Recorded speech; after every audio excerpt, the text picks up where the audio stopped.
할렐루야 찬양대의 찬양을 하나님께서 기쁘게 받으신 줄로 믿습니다. 교회를 한 마음으로 열심히 섬겨나가는 우리 영락의 성도님들이 다 되시기를 주님의 이름으로 축복합니다. 여러분, 우리의 건강, 지혜, 상황과 여건, 기회, 이 모든 것들은 하나님께서 우리에게 주셔야만이 누릴 수 있는 그런 은혜들입니다. 내가 건강한 것 같지만 건강하지 못하면은 아무것도 못하고 병원에 누워 있어야 합니다. 내가 누구보다 똑똑하고 지혜로운 듯 하지만 하나님께서 느부갓네살 왕에게 하셨듯 우리에게 우리의 지혜를 붙들고 계셔야 똑바로 설 수 있는 사람입니다. 하나님께서 놓으시면은 연약할 수밖에 없는 인생입니다. 내가 아무리 잘 갖추고 준비되어 있어도 하나님께서 기회를 주셔야 할 수 있는 것입니다. 여러분, 따라서 내 힘으로 되는 것이 아닙니다. 내 힘으로, 내 능력으로 내 인생을 만들어 가는 것이 아닙니다. 언제나 내 옆에서 우리를 붙들고 지켜봐 주시는 하나님이 우리와 함께 하셔야 하는 것입니다. 따라서 결국 우리가 바라보고 소망하고 의지해야 할 것은 하나님 한 분뿐이라는 것입니다. 여러분, 우리의 소망은 하나님께 있는 것입니다.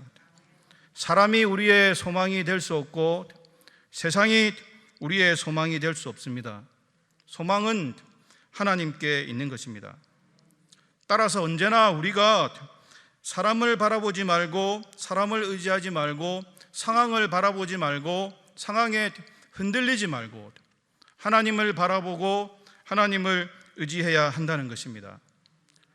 그래야 내 삶이 함정에 빠지지 않고 잘못되지 않고 안전할 수 있다는 것입니다. 이것이 오늘 본문 말씀의 내용이고 오늘 설교 말씀의 내용입니다. 설교 다 끝났습니다. 내용입니다. 오늘 말씀에 시간이 좀 남았기 때문에 부연 설명을 해야 되는데 부연 설명이 좀 깁니다. 여러분, 우리가 코로나의 상황들과 최근의 사건, 용산 사고, 열차 사고를 보면서 마음 가운데 다가오는 단어가 하나 있습니다. 안전이라는 단어입니다. 어디에 있어야 안전하고 누구를 만나야 안전하고 아니면 누구를 만나지 말아야 안전하고 늘 불안 가운데 3년 가까운 시간을 보내왔습니다. 여러분, 불안하십니까? 어느 정도 불안하십니까? 어느 정도 시간이 지나고 상황이 익숙해지고 또 바이러스 강도가 약해졌다고 하니 긴장이 풀리고 안정을 되찾아가고 있습니다. 하나님께서 모든 상황들을 지켜주시고 변화시켜 주실 줄 믿습니다. 오늘 본문에도 안전이라는 단어가 있는데 어떤 자가 안전한 자입니까? 여호와를 의지하는 자. 오늘 말씀의 제목입니다. 여호와를 의지하는 자가 안전하리라 기록하고 있습니다. 반대로 말하면은 여호와를 의지하지 못하면은 늘 불안하다는 거죠. 하나님을 의지하지 못하면은 언제나 그렇습니다. 우리의 삶이 늘 불안할 수밖에 없습니다. 상황과는 관계가 없습니다. 상황이 좋든 안 좋든 결과는 마찬가지입니다. 왜 그럴까요? 왜냐하면은 우리에게 주어진 상황들은 늘 변화되기 때문입니다. 항상 좋을 때만 있을 수 없고 항상 나쁠 때만 있을 수 없습니다. 우리의 앞에 상황들은 언제나 우리가 예측하지 못하는 방법으로 변화되고 불규칙하기 때문입니다. 따라서 앞에 어떤 일이 일어날지, 무슨 일이 펼쳐질지, 앞으로 어떻게 될지 아무도 예상을 못하고 장담을 하지 못하기 때문에 불안할 수밖에 없는 것입니다. 아무리 나에게 주어진 상황들이 좋고 모든 일이 잘 되어도 마찬가지입니다. 잘 되면 잘 되는 대로 왜 이렇게 잘 될까? 앞으로 무슨 잘못된 일이 일어나지나 않을까? 걱정이 되시죠? 이렇게 또 걱정하고 염려하고 잘 되면 잘 되는 대로, 잘 못 되면 또 잘 못 되는 대로 왜 이렇게 안 될까? 더 잘못되지는 않을까? 더 나빠지지나 않을까? 불안하고 안심하지 못합니다. 특별히 우리에게 주어진 앞의 상황들은 어떻습니까? 아직 일어나지 않은 일들이라고 말씀드렸습니다. 앞으로 펼쳐질 일들입니다. 따라서 언제나 사람은 앞이 어떻게 될지 모르기 때문에 언제나 불안하고 염려가 되고 미래의 일들이 잘 될까 못 될까 항상 염려하고 불안할 수밖에 없는 나약한 존재입니다. 그래서 우리는 하나님만을 의지하고 살아야 하는 것입니다. 하나님은 언제나 변함이 없으시기 때문에 우리가 믿고 의지할 수 있는 분은 하나님 한 분뿐이십니다.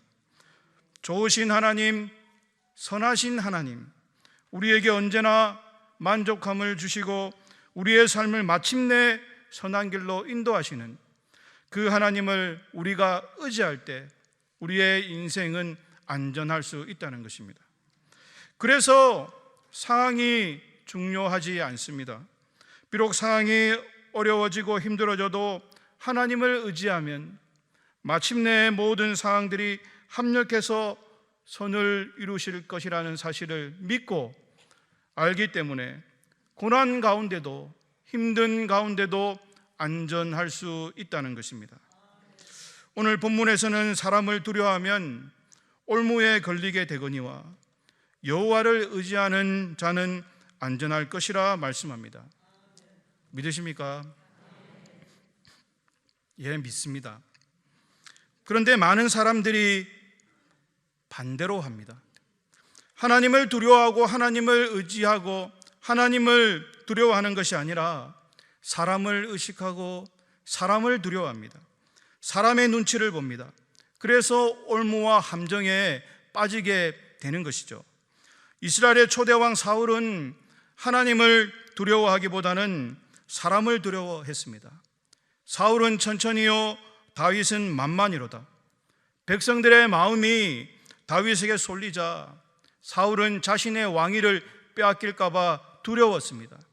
사람들의 인기가, 인정이 다윗에게 쏠리자 사울은 두려웠습니다. 그런데 그 두려움 때문에 올무가 되고 말았습니다. 그것이 함정이 되어서 결국 자신에게 도움이 되는, 미워하지 말아야 할 다윗을 미워하게 되고 그것으로 인해서 결국 왕위를 빼앗기고 맙니다. 반면에 아무리 사람들이 다윗을 좋아해도 사울이 누구입니까? 사울은 하나님께서 이스라엘 초대왕으로 친히 택하여 세우신 왕입니다. 누가 세웠습니까? 하나님께서 세우셨죠. 만약 사울이 나는 하나님께서 세우신 왕이라는 믿음, 사람을 의식하지 않고 두려워하지 않고 하나님의 선택을 믿고 의지했다면 아마도 사울 자신은 다윗을 충성스러운 신하로 평생 옆에 두고 힘든 전쟁은 다윗이 자신을 대신해서 다 싸우게 하고, 표현은 좀 그렇지만 사울이 다윗을 부리면서 자신의 왕의 지위를 누리며 수명을 다했을 것입니다. 그렇지 않겠습니까? 사울은 자신의 딸을 다윗에게 주지 않습니까? 그럼 결국 다윗은 사울의 사위입니다. 사울의 인척, 가까운 관계죠. 사울의 사람이 되는 것입니다. 그런데 사울은 하나님보다는 사람을 의식하고 사람을 두려워했습니다. 사람의 소리에 귀를 기울였습니다. 사람을 두려워했기에 하나님의 계획보다는 자신의 생각과 방법과 하나님의 뜻보다는 자신의 술수와 계획을 따르게 됩니다. 그래서 결국 그것으로 인해서 사울은 자신이 파놓은 함정, 자신의 덫에 걸리게 된 것입니다. 신약에 그런 사람이 또 한 사람 더 있습니다. 예수님을 십자가에 못 박도록 내버려둔 빌라도입니다. 빌라도는 예수님의 죄가 없음을 알았습니까? 몰랐습니까? 분명히 알았습니다. 마태복음 27장 23절에서 24절 말씀에 빌라도가 이렇게 말합니다. 어찌미냐 무슨 악한 일을 하였느냐? 그들이 더욱 소리질러 이르되 십자가에 못 박혀야 하겠나이다 하는지라. 빌라도가 아무 성과도 없이 도리어 밀란이 나는 것을 보고 물을 가져다가 무리 앞에서 손을 씻으며 이르되 이 사람의 피에 대하여 나는 무죄하니 너희가 당하라. 무슨 말입니까? 예수님이 죄가 없음을 알고 있습니까? 모르고 있습니까? 분명히 알고 있습니다. 그래서 어떻게 합니까? 손을 씻습니다. 무슨 의식이죠? 나는 이것과는 전혀 관계가 없다. 나는 상관없다. 너희들이 하는 것과는 나는 전혀 상관없다. 내 손에 피를 묻히고 싶지 않다는 것입니다. 그래서 손을 씻고 이 피에 무죄하니 나와는 전혀 상관없으니 너희가 당하라고 하면서 무리들에게 예수님을 내어줍니다. 여러분, 빌라도는 분명히 예수님이 죄가 없음을 분명하게 알고 있습니다. 그러나 예수님을 십자가에 못 박도록, 그 결과는 못 박도록 내어줍니다. 왜 그랬습니까?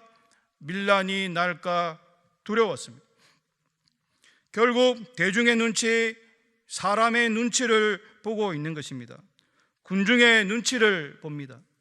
사람을 의식하고 죄 없으신 예수님을 십자가에 못 박도록 내어놓습니다. 왜 그랬습니까? 왜 사람이 두렵습니까? 왜 사람을 두려워했습니까? 자신의 명예, 위치, 자신의 권위가 대중들로부터 추락되는 것이 두려웠습니다. 그런데 결국 어떻게 됩니까? 신약 시대를 거쳐 지금에 이르기까지 그가 가장 두려워했던 그의 명예가 완전히 추락되고 말았습니다. 가장 불명예스러운 인물로, 입에서 입으로 대대로 거론되는 인물로 남고 말았습니다. 결국 자신의 올무에 빠진 것입니다. 여러분, 그렇습니다. 사람을 두려워하면 올무에 걸리게 되는 것입니다. 반면 하나님을 의지하는 자는 어떻습니까? 오늘 본문의 말씀은 아무리 힘들고 어려워도 곤란한 상황 가운데 있다 하더라도 안전하리라 말씀하고 있다는 것입니다. 안전은 어떤 뜻일까요? 안전은 평안하다는 것입니다. 이것은 상황에 의해서 결정되어지는 것이 아닙니다. 여러분, 세상의 안전은 어떻습니까? 세상의 안전은 상황에 의해서 결정되지만 하나님께서 우리에게 주시는 안전은, 평안은 상황에 의해서 결정되어지는 것이 아닙니다. 비록 환난이 오고 어려움이 오고 풍랑이 쳐도 평안할 수 있다는 것입니다. 반면에 올무는 어떻습니까? 올무는 평안해 보이죠. 아무런 일이 없는 것 같지만 그 속에 그림자, 어두운 함정이 숨어 있는 것입니다. 불안해 보이지 않습니다. 조용해 보입니다. 아무 일도 없을 것처럼 보입니다. 좋아 보입니다. 그러나 결과는 함정에 빠지는 것입니다. 그러나 하나님이 주시는 안전은 상황이 아무리 불안해도 결국에는 모든 것이 평안에 해결되어지는 것입니다. 믿으십니까? 여러분, 베드로가 풍랑이 치는 바다 위를 걸어갔을 때, 예수님을 바라보고 갔을 때는 무리를 똑바로 정확하게 걸어갈 수 있었습니다. 주변이 아무리 풍랑이 치고 격동이 일어나도 유유히 뚜벅뚜벅 주님을 향해 걸어갈 수 있었습니다. 그런데 예수님께 눈을 떼고 풍랑을 바라보는 그 순간 물속으로 빠져들어갑니다. 따라서 안전하기 위해서는 어떻게 해야 합니까? 하나님을 바라봐야 하는 것입니다. 하나님을 의지해야 합니다. 하나님을 바라보고 하나님을 의지하는 자는 하나님께서 그들의 삶을 친히 책임지시고 똑바로 걸어갈 수 있도록 지켜주시는 분이십니다. 그래서 우리는 하나님을 바라보고 하나님을 의지하는 삶을 살아야 한다는 것입니다. 주변이 아무리 시끄럽고 요란하고 암흑 같다 하더라도 하나님을 의지하는 자는 안전할 것입니다. 그러나 환경을 바라보고 사람을 의식하면 결국 똑바로 나아가지 못하고 상황에 따라서 마구마구 흔들리는 것이죠. 상황 속으로 계속 빠져 들어가는 것입니다. 말씀드렸다시피 상황은 계속 바뀌지 않습니까? 그러나 하나님은 여전히 앞에 계시고, 그래서 앞이 아닌 주변의 상황들을 보게 되면 늘 두려움과 불안과 염려 속에서 흔들흔들 거리는 삶을 살 수밖에 없다는 것입니다. 따라서 우리가 하나님을 바라보고 하나님을 의지해야 하는 것입니다. 우리가 믿음 생활하면서 환경에 흔들리고 사울왕같이 사람의 말이 두려워서 사람의 말에 귀를 기울이기 시작하면 안 됩니다.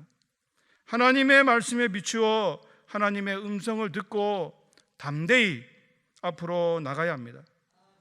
여러분, 사람이 아닌 하나님을 두려워하시기를 바랍니다.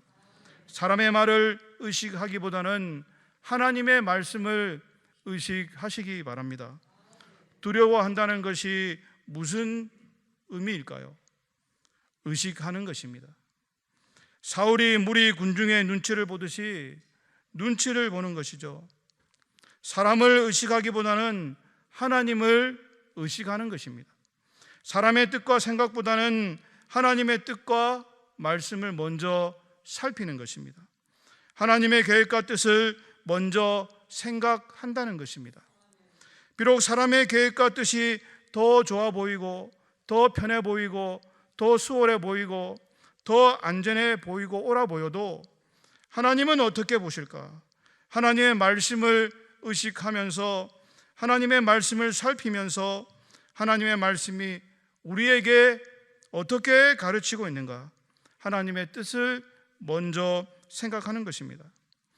여러분, 우리가 하나님의 말씀을 먼저 의식하는 자들이 되어야 합니다. 하나님의 음성에 귀를 기울여야 합니다. 그래야 함정을 우리가 모르잖아요. 어디에 숨겨져 있는지. 그래야 함정에 빠지지 않고 올무에 빠지지 않을 수 있습니다. 왜냐하면 하나님의 말씀은 변함이 없지만 사람의 말은 어떻습니까? 사람의 말은 상황에 따라서 오늘도 틀리고 내일도 틀리고 계속해서 변화되기 때문입니다. 여러분들이 잘 아시는 우화 하나를 이야기해 드리겠습니다. 어떤 아버지와 아들이 함께 길을 걷고 있었습니다. 아버지는 나귀를 타고 아들은 걸어가고 있었습니다. 사람들이 그것을 보고 수근거리기 시작합니다. 아니, 저렇게 인정머리가 없는 아버지가 어디 있을까? 저렇게 연약한 어린아이가 걷고 자기는 나귀를 타고 가네. 아이고 가엾어라. 이 말을 들은 아버지가 참 그렇구나. 그리고 이제는 자신은 내리고 어린 아들을 나귀에 태우고 걸어갔습니다. 한참을 걸어가는데 또 다른 사람들이 수근거리기 시작합니다. 아버지가 걷게 하고 어린 녀석이 나귀를 타고 가네. 저런 불효막심한 놈이 어디 있나? 아버지가 생각해 보니까 그것도 그렇구나. 그래서 이제는 아버지와 아들이 함께 나귀를 타고 가기로 결정하고 함께 나귀를 타고 갔습니다. 그러자 또 사람들이 수근거리기 시작합니다. 둘이서 올라타서 나귀를 저렇게 고생시키나? 아무리 말 못하는 미물이지만 저런 인정머리 없는 사람들이 있나? 손가락질을 하기 시작했습니다. 아버지가 곰곰이 생각해 보니까 그것도 맞거든요. 그래서 이제는 두 부자가 어쩔 수 없이 사람들의 말에 못 이겨 나귀를 어떻게 합니까? 어깨에 메고 갔습니다. 그랬더니 이번에는 나귀를 타지 않고 나귀를 메고 가는 이런 희한한 웃은 광경을 보고 사람들이 웃고 비웃기 시작했다는 것입니다. 여러분들이 모두가 다 아는 이솝 이야기 가운데 하나입니다. 그런데 우리에게 주는 영적인 교훈이 있죠. 사람들의 말을 의식하고 두려워해서는 안 된다는 것입니다. 우리의 모든 삶 속에 이 이야기를 적용해 볼 때 모두가 다 여기에 해당되지 않는 일은 없습니다. 이 사람 말을 들으면은 이 사람 말이 옳은 것 같고, 저 사람 말을 들으면은 저 사람 말이 옳은 것 같고. 왜 그럴까요? 왜 그럴까요? 이유는 어느 쪽이든 다 부분적으로 일리가 있기 때문입니다. 부분적으로 모든 말 가운데는 부분적으로 사실을 품고 있기 때문입니다. 그런데 조금 일리가 있는 부분을 확대해서 강조하다 보니까 그럴듯하거든요. 정치인들의 말들을 한번 보세요. 억지스러운 말, 억측스러운 말 어떻게든 꾸며댈 수 있습니다. 그럴듯하게 이야기하니까 그럴듯하게 보이지 않습니까? 사람들은 또 그것에 현혹되어서 붙이고 덧붙이고 또 붙이고, 그러면은 이 억측이 진리로 바뀌는 것입니다. 여러분, 인간의 말이란 우리가 듣게 되는 쪽으로 열리게 된다는 것입니다. 따라서 내가 듣는 한쪽의 사람만의 이야기를 전적으로 신뢰하고 믿어서는 안 된다는 것입니다. 확인도 안 해보고 한쪽의 말만 듣고 맞장구 치고 상대방을 욕하고 비난해서는 큰일 납니다. 인간의 말은 모두 맞을 수 있고 모두 틀릴 수도 있습니다. 왜냐하면 인간의 말은 불완전해서 꾸며내기도 하고 더하기도 하고 빼기도 하기 때문에 그렇습니다. 일부러 더하고 빼기도 하지만 인간이 연약해서 전달하는 과정에서 실수로 빼고 덧붙기도 하기 때문입니다. 따라서 우리가 믿고 전적으로 의지하고 신뢰할 수 있는 것을, 신뢰할 수 있는 말씀을 믿고 의지해야 하는데, 그것은 바로 하나도 가감되지 않는, 오늘도 내일도 영원토록 변하지 않는 하나님의 말씀뿐이라는 것입니다. 그래서 우리는 하나님의 말씀에 비추어 생각해 보아야 합니다. 하나님의 말씀을 두려워해야 하고 하나님의 말씀을 의식해야 하고 하나님 말씀부터 먼저 살펴야 한다는 것입니다. 주위의 사람들이 뭐라고 해도 먼저 하나님의 말씀에 근거해서 내가 듣고 하나님의 말씀을 의지해서 흔들림 없이 나갈 때 우리는 좌로나 우로나 치우치지 않는, 이랬다 저랬다 흔들흔들 거리지 않는 정확한 길로 똑바로 나아갈 수 있다는 것입니다. 여러분, 하나님을 의지하는 자, 상황에 흔들리지 않고 안전할 것임을 믿으시기를 바랍니다. 하나님을 의지하시기 바랍니다. 하나님을 신뢰하시기 바랍니다. 먼저 어떤 일을 계획할 때 하나님 말씀부터 먼저 살펴보시기 바랍니다. 하나님은 보이지 않아도 항상 우리를 위해서 옆에서 일하고 계심을 믿으시기를 바랍니다. 우리의 삶에 함께 하실 것입니다. 우리의 가정에, 우리의 교회, 우리의 사역 가운데 함께 하실 것입니다. 여러분, 인생의 갈 길이 보이지 않습니까? 세상이 풍랑과 같이 요동치고 요란하고 시끄럽습니까? 그러면 더더욱 세상의 음성이 아닌 하나님의 말씀, 하나님의 말씀에 귀를 기울여 보시기를 바랍니다. 더더욱 환경이 아닌 하나님을 신뢰하고 하나님만을 바라보고 의지하며 사시기를 바랍니다. 하나님과의 관계를 어긋나게 하는 내 심령의 찌꺼기들을 걷어내고 하나님과의 간격을 좁히고 하나님과 더 친밀하게 주님을 신뢰하며 하나님을 바라보는 가운데 하나님의 은혜를 맛보는 삶이 되시기를 바랍니다. 여러분, 세상에 실망이 되고 낙심이 되고 걱정이 되십니까? 하나님을 바라보시기를 바랍니다. 하나님의 은혜를 맛보며 사시기를 바랍니다. 이제 11월이 지나가고 있습니다. 올해도 이제 2달도 채 남겨두지 않고 있습니다. 그럼 앞으로 우리가 또 무엇을 바라보고 올해의 마지막 발걸음을 걸어가야 할지는 답이 나왔습니다. 상황을 바라보지 않고 세상의 소리에 귀를 기울이지 않고 사람의 소리에 기울이지 않고 사람을 두려워하지 말고 하나님을 의지하고 하나님의 말씀에 근거해서 하나님의 음성에 귀를 기울이고 살아갈 때 우리가 세상 가운데서 주님을 바라보며 정확하게 똑바로 나아가게 될 줄 믿습니다. 올해 남은 시간들 여러분의 인생의 모든 앞길 가운데 하나님의 말씀을 따라 나아감으로 늘 주 안에서 안전하고 평안한 복을 날마다 경험케 되시기를 주님의 이름으로 축원합니다. 기도하겠습니다. 하나님, 감사합니다. 우리가 하나님을 의지하고 살아가는 믿음의 자녀가 되게 하시니 감사를 드립니다. 사람을 두려워하지 않고 상황을 바라보지 않고 하나님을 의지하고 주님을 똑바로 바라보며 나아가게 하여 주시옵소서.